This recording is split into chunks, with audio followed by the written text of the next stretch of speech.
Hello everybody, welcome to a brand new Tops. So, yeah, it's been almost a year, maybe more than a year, since last Tops episode.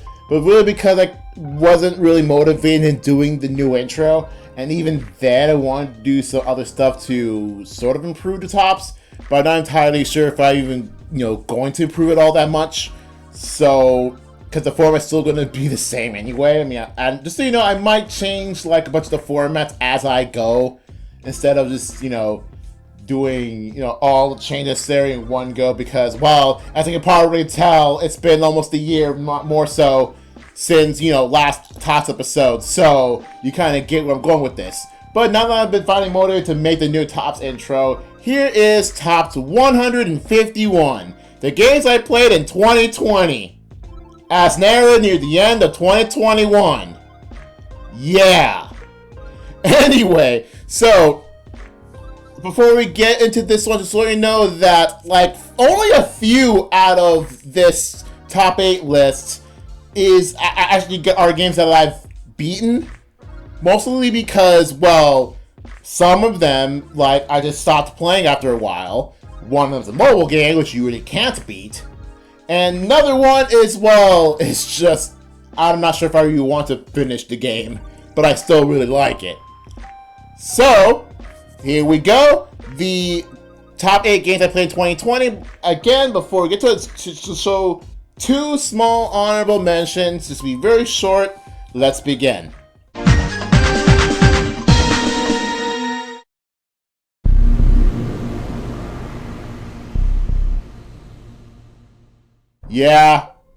Yeah. Come on. If I'm going to be a gamer of any sort, I'm going to have to play the sus game eventually. So I've only played like 5 games out of the sus one itself. So, and I've played like Imposter in like 3 of them. So, yeah, I was going to say is, it's okay. But as I knew the entire time, the game is mostly a fad. But hey, at least it motivated the developers of this dang game to actually improve, to make new stuff out of it. But it's just not my kind of game. It's just, I mean, the thing is like, here's the thing to know about me as a person. Okay, I am a terrible liar. Okay. So I am a terrible liar. So there's no way that I could even mostly succeed in a game like this consistently. So I can't play this game because it just conflicts with the kind of person I am. Moving on.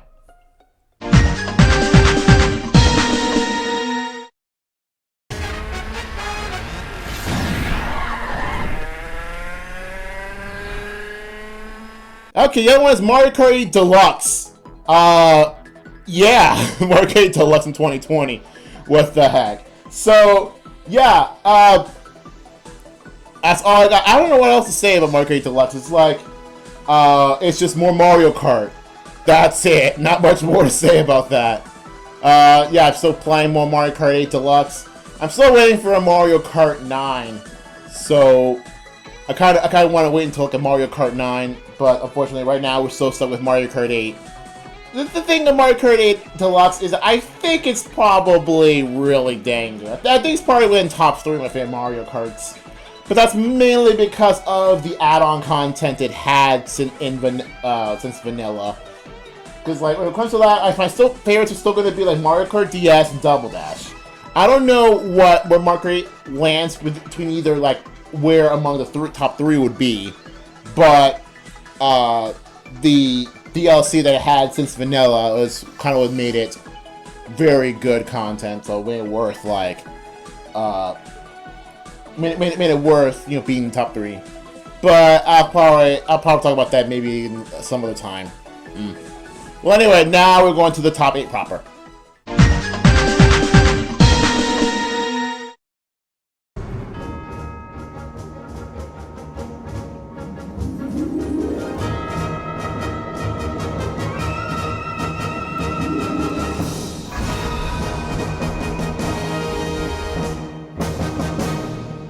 Number 8, Monster Hunter Stories.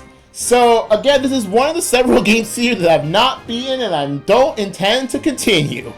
And that's mainly because I got bored of it, like, as I went on.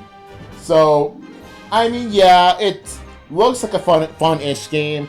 But then, like, I remember playing a demo of it, you know, back when, you know, Monster Hunter Stories was still new. And I think it was pretty cool. It's not bad of a concept game, right? Because I still remember, like, Final Fantasy Explorers and how much of a disappointment that ended up being. Because even though, I mean, yeah, cool, like, a franchise known for JRPGs doing Monster Hunter content and Monster Hunter content doing JRPG concepts. Well, like, let's just say it clearly shows which was the better one out of the two. If one of them got a sequel and the other one got forgotten. Yeah. So yeah, Monster Hunter Stories, like, it's okay, but like, I do not intend to continue playing it. I just find it pretty boring. So I'm sorry people who actually like Monster Hunter Stories, but I find the game pretty boring. You would think that, you know, someone who kind of likes Monster Hunter, so kind of likes JRPGs, would like this kind of game. But again, if Final Fantasy Explorers taught me anything, is that just because, you know, two different concepts, you know, can go together doesn't mean it can go well together. So yeah.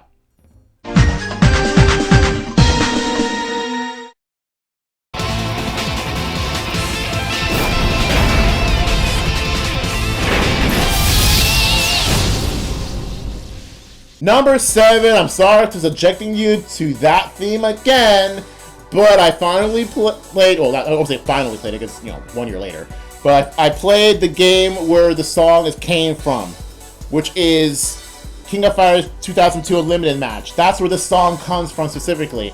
Not KO 2002 itself, but it's enhanced port, I guess, it's the enhanced version, whatever. But yeah, this is the song that song came from. Finally got played the game where Kula came from. Cool. Do I like it? It's alright. So I'm gonna say it's alright. I mean, I did, you know, of course, it's more of an arcade game. I did beat it with several characters, obviously. But like, kind of makes me like a few more characters from King of Fighters, like Leone. Leona. I forgot the name. Great. I forgot the name of the Leona, I think.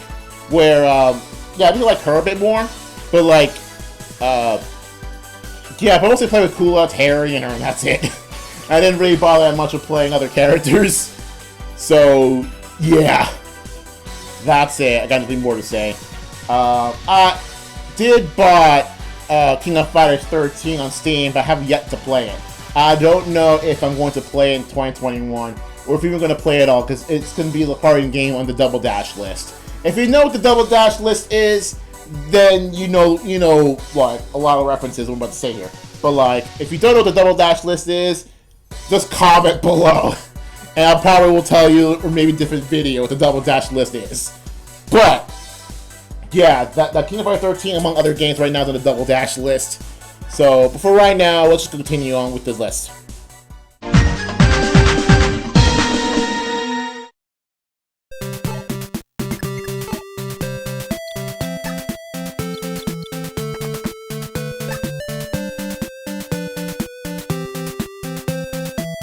Six FE1. So specifically the Switch version of FE1, Shadow Dragon: The Blade of Light. I did go through a bit of the game. I did find it pretty cool. But the thing is, the reason why I stopped playing that game is because other Switch games became more, have more priority, and I just didn't feel like continuing playing an old NES game. Because here's the thing about me again.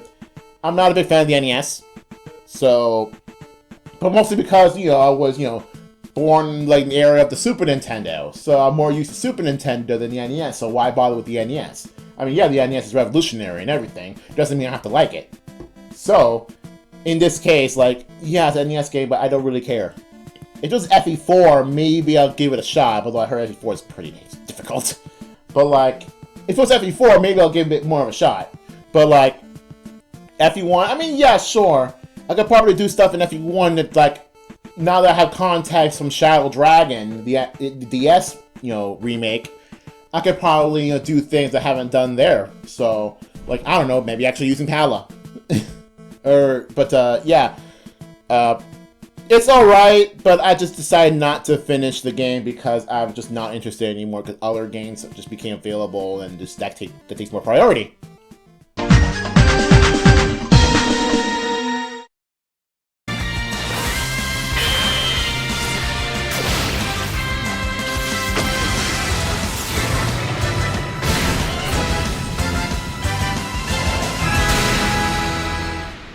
Five, the mobile entry in this list, Pokemon Master / Pokemon Masters EX, not to confuse with that hashtag from a while ago that they decided to put the Pokemon Masters EX. That makes a huge meme because, the Masters S and then EX, no spaces. You kind of get the meme there. But still, at least it's okay. It's another okay game. I guess I still play it to this day, mostly because I kind of want to get some more, gems to get the Princess Hilda alt, but I doubt I'll get it, because knowing my luck, I'm probably never going to get one, get units I care about. But, because the reason why I started playing that is because, one, I got a new phone at the time, which allows me to actually play it, and two, that, Sabrina was in it. And come on, if you know like me and Top Waifu, you know that I would play a game with Sabrina in it. And like I started playing it right around when Sabrina became available. Which is more good timing than anything, which is so I essentially re-rolled to get Sabrina to make sure she's one of the first characters I get. And again, how I was supposed to know right away that she ended up being one of the best characters in the game at the time. Because one, like, she's very strong on her own, even though she's just a support unit. And two, she's the best healer in the game at the time. So, obviously, my favorite waifu and my favorite job class, White Mage. So, there you go. My waifu is the healer, so that's pretty awesome. Or some people would say that's pretty pog. So, and then Lucamine came along, and then her theme was pretty good, and like how the game portrayed her is like amazing. So. Yeah, that's from then on I just use a team of Sabrina and Lucamine together, because apparently they do go well together, so which is pretty awesome. So this is great, and that's really great. I get to use my two favorite waifus together in a team, and they're doing well. To this day, that they're my go-to team to beat content like at all. And again, those two were my first two characters that I did get the EX from, the 6-star EX. Again. They're pretty strong together, so I kind of do like that. But again, who knows if both of them are ever going to get ults anytime soon, even though it doesn't really matter, because the way ults work in Pokemon Masters is that you can only have one of a certain trainer, regardless of if it's an alt or if it's like the base. But if you can't have, let's say, Diantha and her alt in the same team, you have to have one or the other. So, yeah. Of course, doesn't it mean that you can't have 3 Charizards in a single party, because SS Red has one, Leon has one, and the player gets one, and the player's Charizard can be shiny. So, yeah. Oh yeah, shiny Pokemon are in Pokemon Masters EX. Yeah, that's the thing. At the time of the recording of this video, the Ghost and Poison type egg event's almost over, which you can get a shiny Gastly and shiny Ekans. I already got them already, so cool. It turns out I really do like Shiny Haunter. Just like Shiny Haunter, look at the blue tongue, but whatever. Point is, Pokemon Masters EX is going to be one of my main mobile staples from here on out, I guess.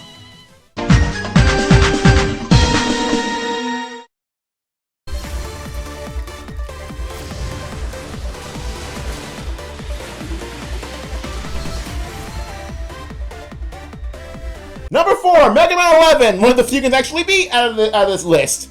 And not only that, it's one of the games I actually streamed here. So, I thought, I'll return to the classic series. Man, I was kind of hyped to finally see classic Mega Man again.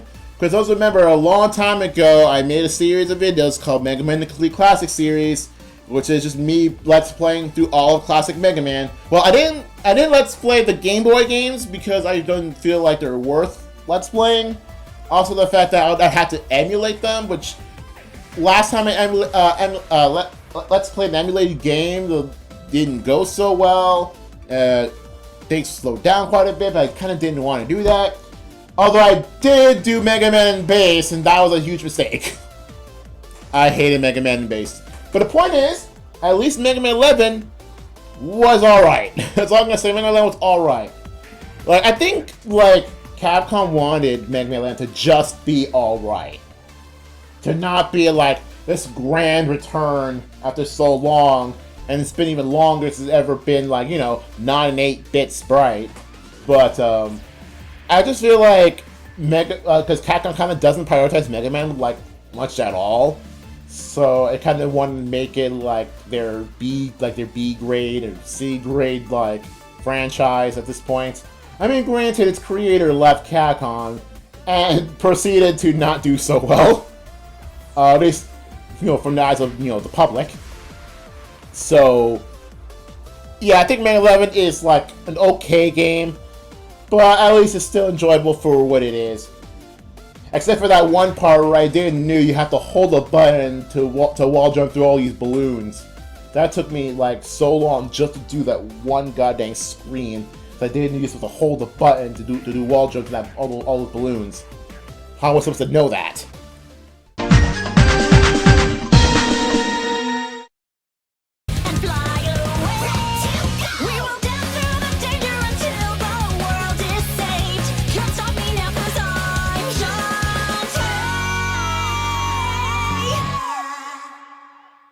Number 3, Shantae and the Seven Sirens. Heck yeah, Shantae.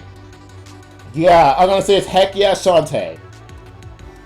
I'm gonna say more. I also streamed this game, and also at the time of the recording of this, the Let's Play of Shantae's the Seven Sirens from the Twitch Let's Plays are currently being streamed right now on YouTube. But if you want to see all of it, including the Mega Man 11 Let's Play, they're on Twitch, and the Mega 11's already done on YouTube too, so you can look at those. But for right now, yeah, it's a game that I've been waiting for so long. I still remember, I think my brother still remembers the time when it just got announced, right? That's Shantae 5. Like, I was sitting around, like, with Bro and someone else, one of my friends, and, like, when I saw it got announced, I looked at it on Twitter, Bro saw a face that, like, that it cannot be repeated. That he just, like, it was kind of crazy. I don't even remember what that face was, but my brother really, like, was kind of surprised that it's a thing, but yeah. Shantae finally got a 5th game. Holy crud, like, if you really think about it, it's kind of wild to think that, you know, Shantae started out as, you know, just an indie game and nobody's kind of a good game, but, like, it came out at a really bad time. And then suddenly, once it got the DSiWare of all things, then it just suddenly exploded in popularity. Also, kind of like interesting timing is that, again, near the time recording this video, Scott the Walls made a video about the DSiWare games, and obviously he had to talk about Risk's Revenge.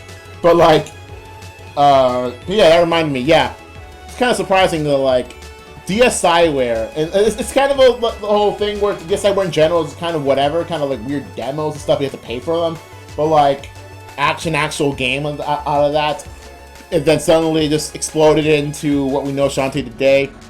Heck, like, I started knowing about Shantae through Risk's Revenge, and now I'm a huge fan.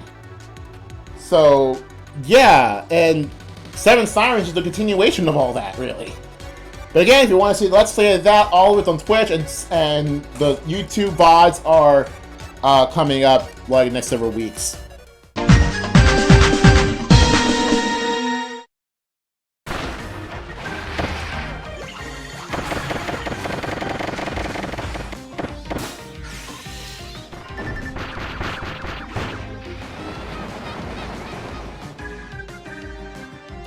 Number 2, Kirby Fighters 2!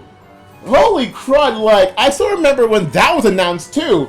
I was not at home at the time, but like, I was with some family members. Like, I don't even remember where it was, but yeah, I saw it was announced, like, I think I remember like families eating pizza somewhere, like, I don't remember where it was. But like, and like, it was actually kind of surprising that like, of all the things to get a sequel and a standalone game, it's Kirby Fighters. Because, like, Kirby Fighters Deluxe, like, I mean, I feel like it's the foundation for a good game. It just needed some online, and then they'll just, you know, be pretty popular. But then, now that the sequel came out and it actually has online, obviously gonna have to make videos of it. And so I made videos of it. Now, unfortunately, the online died down. It's kind of non-existent right now. But, like, I've heard that the Curry Fighters 2 scene is still going strong on Discord, on, like, a Discord server. I have not joined the Discord server because I've already made my 30 videos of Curry Fighters 2, so I feel like I'm done with that game. But, again, I was actually surprised that Kirby Fighters 2 did not get DLC. I was surprised that it didn't really get anything. It just, here's Kirby Fighters 2, that's it. I was surprised that there was no add-on content or anything related to it. I was legitimately surprised that nothing happened out of Kirby Fighters 2. Like, I kind of really wanted, like, maybe to have, like, different, like, you know, new, you know, characters, new copy abilities to play as. So I wanted to, you know, hopefully get like a new Kirby Smash Brothers, like, you know, as a bit of an alternative to Smash Brothers. But unfortunately, that didn't become the case. Heck, like, I think Nickelodeon All-Star Brawl became that case.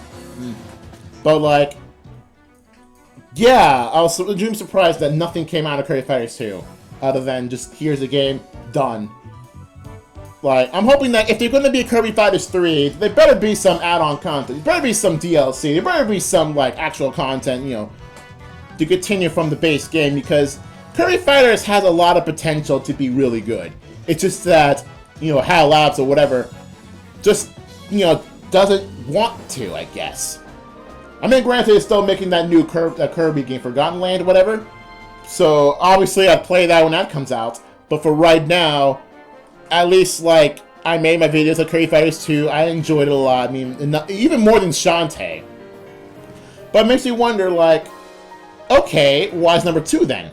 So, okay, I'm gonna say this right now. Number 1 is going to be surprising because it's apparently from a series I didn't knew it was a series. But yeah, this is gonna get kind of crazy. So here we go. The number 1.